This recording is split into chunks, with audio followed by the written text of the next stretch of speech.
BJP সরকার চলা অবস্থায় প্রয়োজনে মানুষ অন্য রাজনৈতিক দল বুক ফুলিয়ে করতে পারবে। এত টাকা কোথায় রাজ্যের? ঋণ শোধ করতে হবে তো। এই যে সিভিক ভলেন্টিয়ার নামে একটা বিশাল বাহিনী তৃণমূল তৈরি করেছে, এরাও খুব কম বেতনে, এদেরও কোনো নথি নেই, কিছু পিএফ নেই, কিছু নেই, কিন্তু এরা বিশাল শক্তি। তারা চাকরি অথচ চাকরি নয়, এরা বাধ্য হয়ে তৃণমূলের চামচাগিরি, আমি বলবো নেতাদের, সেটাই করে থাকে। এই ফোর্সটাকে আপনারা কি করবেন? আজ পিনাক্কি বলছে স্টুডিওয় নয়, হেলিকপ্টারে বসে। আমার সঙ্গে কেন্দ্রীয় মন্ত্রী সুকান্ত মজুমদার, রাজ্য বিজেপির প্রাক্তন সভাপতি, তিনি এখন আকাশে ঘুরে ঘুরে প্রচার করছেন। সুকান্তদা, আকাশ থেকে কি ইতিমধ্যেই অমিত শাহ তো বলছেন কোনো যদি কিন্তু নেই, ওপর থেকে পশ্চিমবঙ্গকে গেরুয়া লাগছে?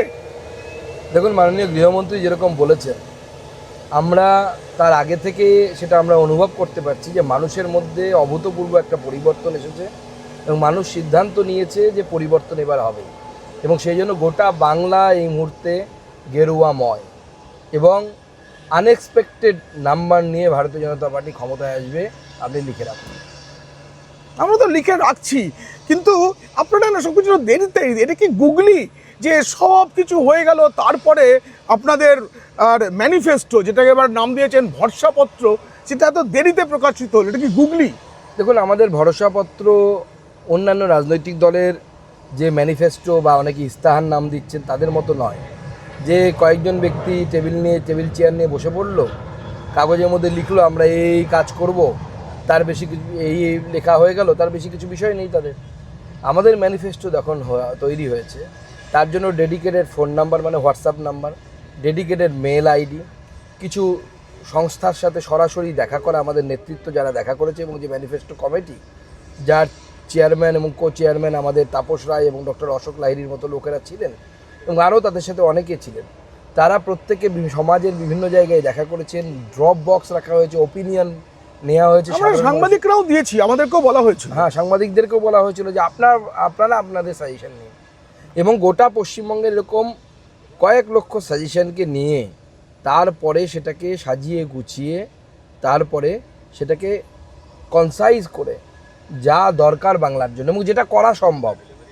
আমরা একটা প্রতিশ্রুতি দিয়ে দেব যেটা করা সম্ভব নয়, সেই ধরনের প্রতিশ্রুতি ভারতীয় জনতা পার্টি দেয় না। ভারতীয় জনতা পার্টির ম্যানিফেস্টো মানে সেটাকে আমরা সংকল্পপত্র বলি, এবার আমরা বাংলায় নাম দিয়েছি তার ভরসাপত্র।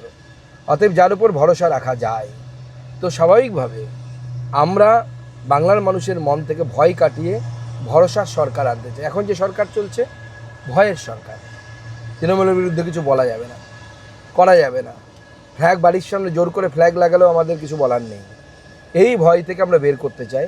বিজেপির আমলে, বিজেপির সরকার চলা অবস্থায় প্রয়োজনে মানুষ অন্য রাজনৈতিক দল বুক ফুলিয়ে করতে পারবে, তাদের যদি মনে হয়, আমাদের কোনো আপত্তি থাকবে না।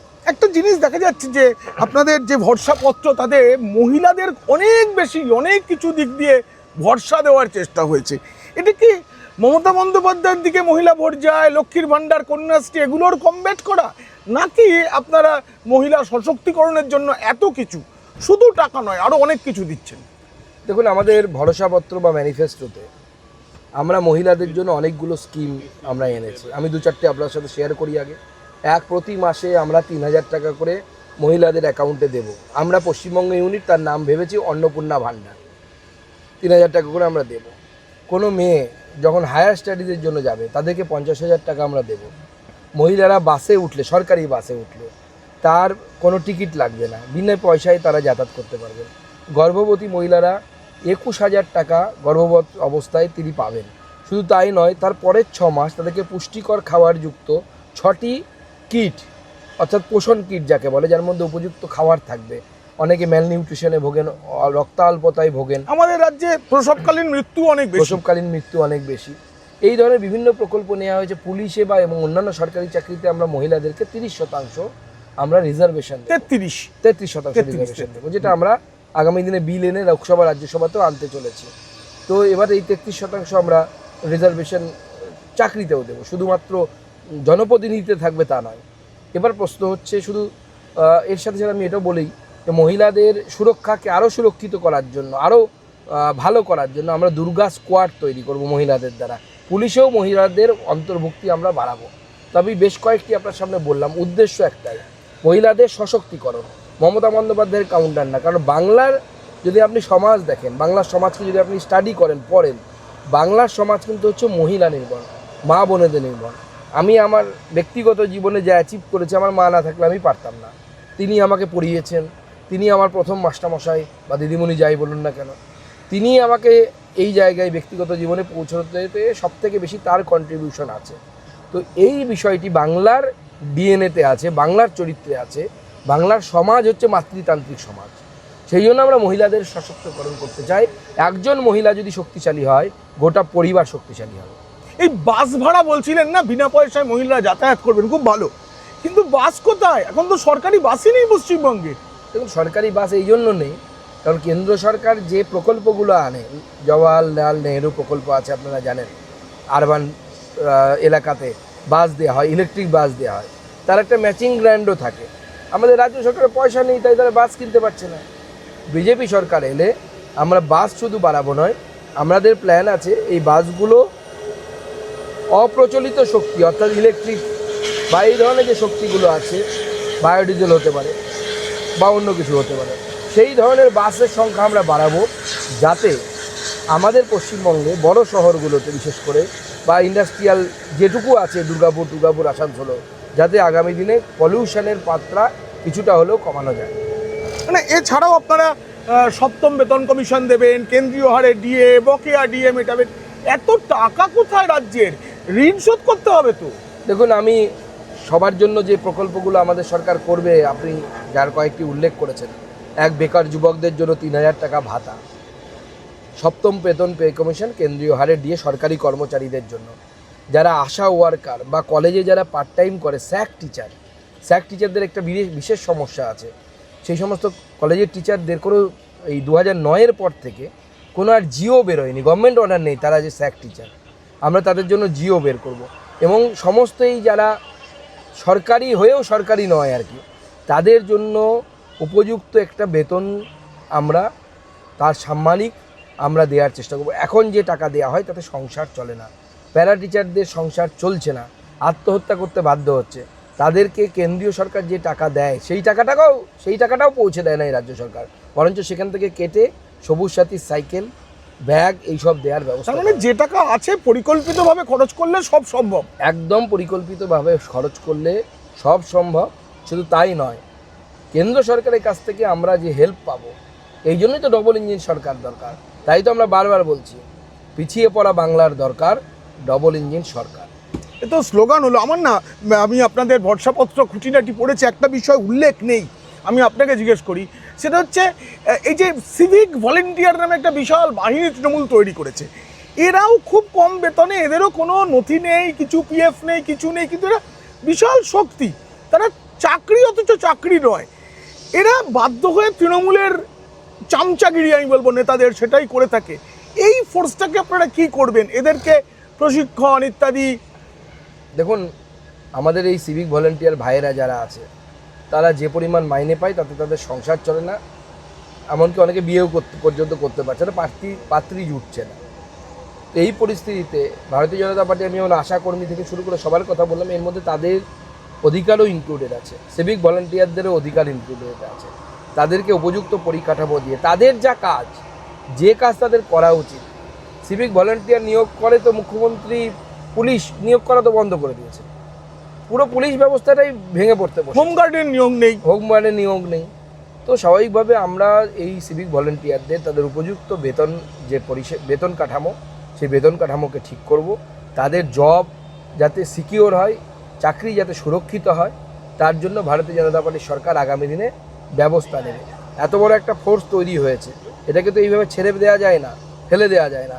এই ফোর্সকে কিভাবে আগামী দিনে আরও ভালো করে তাদের ভালো এবং রাজ্যের ভালোতে কীভাবে কাজে লাগানো যায়, বাংলার মানুষের স্বার্থে কীভাবে কাজে লাগানো যায়, তার পরিকল্পনা ভারতীয় জনতা পার্টি করবে।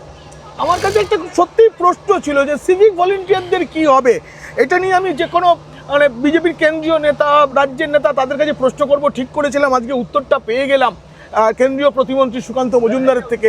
আমার আর একটা প্রশ্ন আছে বড়, যে আপনি উত্তরবঙ্গ থেকে প্রথম রাজ্য সভাপতি, কোনো দলই উত্তরবঙ্গের কাউকে এরকম সম্মান অতীতে দেয়নি।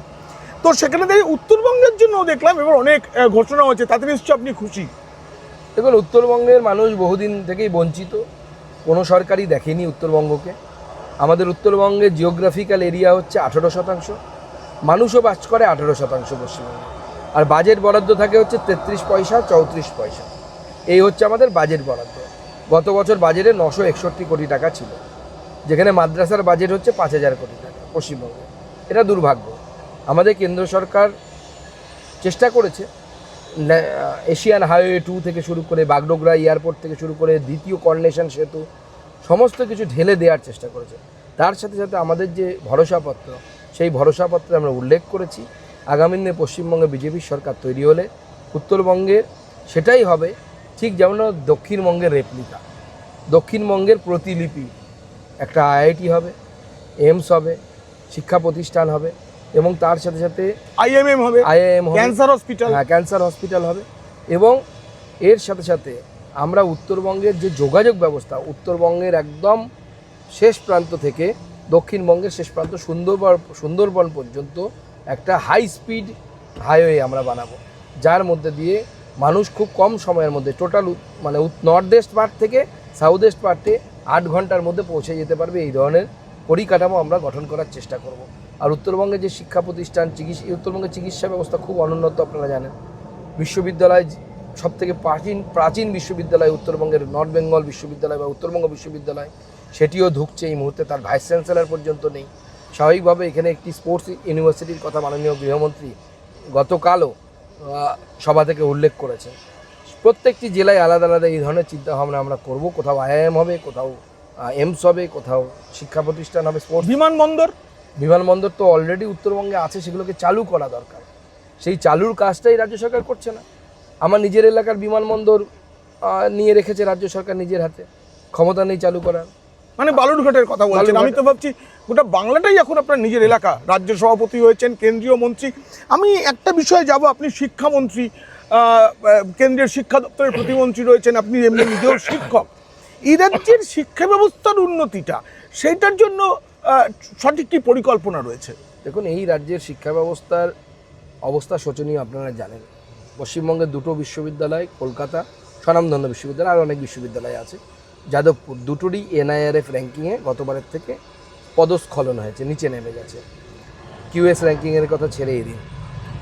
তার সাথে সাথে স্কুলগুলো বন্ধ হয়ে যাচ্ছে। আমি উচ্চশিক্ষার কথা বললাম, এবার 7 লক্ষের কাছাকাছি সিট আমাদের উচ্চশিক্ষায়, অর্থাৎ অনার্স গ্র্যাজুয়েট, পাস্ট গ্র্যাজুয়েটে গোটা রাজ্যে আছে, তার 50% সিট ভর্তি হয়নি। ছাত্রছাত্রীরা লিটারেলি এখানে পড়তে চাইছে না। স্কুলের অবস্থা ততই বছর। স্কুলগুলোকে দেখলে, অনেক গ্রামের স্কুলে গেলে দেখলে মনে হবে যে সেই জলসাঘরের জমিদার বাড়ির যেরকম জীর্ণদশা হয়ে গেছিলো, সেই রকম জীর্ণদশার স্কুলগুলো হয়ে গেছে। আমাদের সরকার এসে আমরা স্কুল শিক্ষাকে, বিশেষ করে শিক্ষক নিয়োগকে সবার আগে স্বচ্ছতার সাথে করার ব্যবস্থা করব। এমন পরীক্ষা পদ্ধতি হবে, যে পরীক্ষা পদ্ধতির উপর কেউ প্রশ্ন তুলতে পারবে না। আমাদের এই রাজ্যের পরীক্ষা পদ্ধতি গণ্ডগোল হয়ে আছে। পরীক্ষা পদ্ধতিতেই এমন জিনিস করা আছে যেখানে যেন ওএমআর শিট নিয়ে তার কপি দেওয়া হবে না, আপনাকে কার্বন কপি থাকবে কিন্তু কপি দেওয়া হবে না। জাতীয় শিক্ষানীতিও পুরোপুরি, জাতীয় শিক্ষানীতি এখানে ইমপ্লিমেন্ট হয়নি। জাতীয় শিক্ষানীতিতে কি বলা হচ্ছে? হাতে কলমে কাজের কথা বলা হচ্ছে, এক্সপিরিয়েন্স দিয়ে লার্নিং, অভিজ্ঞতার মাধ্যমে লার্নিংয়ের কথা বলা হয়েছে। তা এখানে স্কুল এডুকেশন এই সরকার চালু করেনি। পিএমসি স্কুল এই সরকার নিচ্ছে না। যে স্কুল নিলে পরে সেখানে স্পেশাল ল্যাব, এআই ল্যাব থেকে শুরু করে অটল টিঙ্কারিং ল্যাবের মতো সিস্টেম সেখানে চালু হবে। এই রাজ্য সরকার কিছুই করতে চাইছে। পর্যটনটারও এই রাজ্যে কিন্তু, মানে উত্তরবঙ্গকে, আমাদের রাজ্যে মরুভূমি ছাড়া সব আছে। দেখুন, সাগর, পাহাড়, জঙ্গল, এমন একটি রাজ্য, যে রাজ্যে একদিকে তুষারাবৃত পাহাড়, আর নিচে বাংলা মায়ের পা ধুয়ে দিচ্ছে হচ্ছে আমাদের সাগর, এবং তার সাথে আবার জঙ্গল আছে উত্তরবঙ্গে। আবার পুরুলিয়ার অদ্ভুত এক বিউটি আছে, মালভূমিটাই। মালভূমি, পলাশ, বোলপুরের একটা আলাদা তার অ্যাস্থেটিক ভ্যালু আছে। এরকম প্রত্যেক মন্দির, স্থাপত্য, আমি সেখানেই যাচ্ছিলাম। আপনি সে তমলুকে চলে যান, সেখানে বর্গভীমার মন্দির হোক, বা আপনি তারাপীঠে চলে যান, মা তারার মন্দির হোক, দক্ষিণেশ্বরে চলে যান, কালীঘাটে চলে যান, বাংলাকে শুধুমাত্র, বাংলার ইকোনমিকে শুধুমাত্র পর্যটন দিয়ে ড্রাইভ করা যায় যদি আপনার কাছে প্ল্যানিং থাকে। শ্রী চৈতন্য, রবীন্দ্রনাথ, আমরা তো চৈতন্য করিডোর করব ঠিক করেছি। চৈতন্য মহাপ্রভু কোথায় কোথায় বাংলায় গেছিলেন, মাল্লাতে গিয়ে কিভাবে তিনি জয় আর সনাতন গোস্বামী রূপ সনাতনকে নিয়ে এসেছিলেন, তাদেরকে বৈষ্ণব করেছিলেন। না মানে আন্তর্জাতিক পরিচিতি আছে এরকম মানুষের সংখ্যা বাংলায় প্রচুর। রবীন্দ্রনাথ, বিবেকানন্দ, আপনি চৈতন্যদেবের কথা বললেন, হ্যাঁ, শান্তিনিকেতন, মানে কোনো কিছুই পর্যটনকে নিয়ে অনেক কিছুই করা যায়। আমি বললাম আপনাকে যে পর্যটন এমন একটা জিনিস, অন্য কিছু আপনি ছেড়ে দিন, অনেক কিছু আছে বাংলা। শুধু পর্যটন দিয়ে বাংলার ইকোনমিকে ড্রাইভ করা যায়। বাংলার ইকোনমিতে অন্য কিছু আর প্রয়োজন পড়বে না, শুধু পর্যটন দিয়ে করা যায়। তার প্ল্যানিং থাকা দরকার। আপনি দেখুন গুজরাটে যখন নরেন্দ্র মোদী ছিলেন, তখন আমরা প্রতিনিয়ত অমিতাভ বচ্চনের অ্যাডভার্টাইজমেন্ট দেখতাম। হ্যাঁ, কুছ দিন তো গুজারো গুজরাট মে। তার থেকে অনেক বেশি এই সম্পদ আমাদের আছে। আমাদের বলার কেউ লোক নেই, প্ল্যানিং করার লোক নেই। মুখ্যমন্ত্রী শুধুমাত্র আত্মতুষ্টি, অহংকার নিয়ে ব্যস্ত। আমি এই করেছি, আমি 90% কাজ করেছি, অমুক করে দিয়েছি। যা পর্যটকরা আসে, বিদেশি পর্যটকরাও আসেন, তা শুধুমাত্র বাংলায় যেহেতু এত মনীষী, এত বিখ্যাত মানুষ জন্মেছে, তাদের টানে আছে। সরকারি কোনো ব্যবস্থাই নেই। পশ্চিমবঙ্গের সাধারণ মানুষকে গিয়ে জিজ্ঞেস করুন তো আপনাদের ট্যুরিজম মিনিস্টারকে, 90% লোক বলতে পারবে না। এই রাজ্য চারজন এই সরকার 15 বছরে নাম ঘোষণা করেছে ব্র্যান্ড অ্যাম্বাসাডার রাজ্যের, তাতে সেগুলো কিছু আদৌ হয়নি। মানে পশ্চিমবঙ্গের তো আমার মনে হয় অ্যাম্বাসাডার দরকার নেই। মানে স্বামী বিবেকানন্দ থেকে রবীন্দ্রনাথ থেকে সত্যজিৎ রায়, সকলেই আন্তর্জাতিক খ্যাতিতে ব্র্যান্ড অ্যাম্বাসাডার। তাদেরকে তুলে ধরলেই বঙ্কিমচন্দ্র চট্টোপাধ্যায়, বন্দে মাতরম, সব কিছু মিলিয়ে বাংলার অগ্রগতি সম্ভব। দেখুন, বাংলার, আপনি একদম সঠিক কথা বলেছেন, কোনো ব্র্যান্ড অ্যাম্বাসাডারের প্রয়োজন নেই।